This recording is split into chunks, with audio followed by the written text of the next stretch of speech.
Okay. അപ്പോൾ അടുത്തൊരു കാര്യം എന്ന് പറയുന്നത് ക്ഷമയോടുകൂടി നമ്മൾ വെയിറ്റ് ചെയ്യാന്നുള്ള കേട്ടോ. അതെന്തിനാന്ന് വെച്ചിട്ടുണ്ടെങ്കിൽ നമ്മൾ മിക്കവാറും നമ്മൾ കെയർ ചെയ്യാൻ പോകുന്നത് ആ ഫാമിലിയിലെ ഏറ്റവും മുതിർന്ന ആളുകളിൽ ആരെങ്കിലുമൊക്കെ ആയിരിക്കുമല്ലോ. ചിലപ്പോൾ ബാബയായിരിക്കും, ചിലപ്പോൾ മാമയായിരിക്കും. അപ്പോൾ നമ്മൾ ചെല്ലുമ്പോൾ തന്നെ അവർ നമ്മളെ എന്താ പറയുക, അത്ര ഹാപ്പി ആയിട്ട് വെൽക്കം ചെയ്തുകൊള്ളണം എന്നില്ല പേഷ്യൻ്റ്. അപ്പോൾ കാരണം എന്ന് വെച്ചാൽ അവർ പഴയ വിശ്വാസങ്ങളൊക്കെ ഫോളോ ചെയ്യുന്ന ആളുകളായിരിക്കും. ചിലപ്പോൾ അവർക്ക് നമ്മളെ പേടിയായിരിക്കും, നമ്മൾ ആരാന്നറിയില്ല. അപ്പോൾ അങ്ങനെയുള്ള കുറേ പേടികളൊക്കെ വെച്ചിട്ടായിരിക്കും അവരിയ്ക്കണേ. അപ്പോൾ എപ്പോഴും നമ്മളെ വിശ്വാസത്തിൽ വരാനും നമ്മളോടൊരു സ്നേഹം തോന്നാനൊക്കെ നല്ല സമയമെടുക്കും.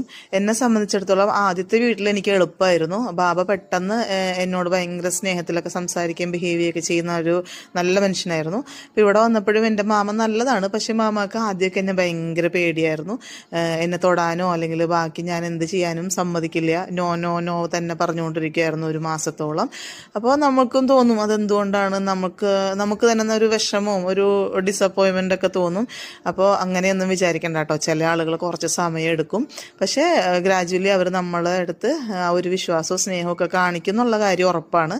ഇപ്പോൾ പുള്ളിക്കാരിക്ക് എന്നെ വലിയ കാര്യമാണ്. ഞാൻ തന്നെയാണ് എല്ലാ കാര്യങ്ങളും മാമാക്ക് വേണ്ടി ചെയ്തു കൊടുക്കുന്നത്. So B patient.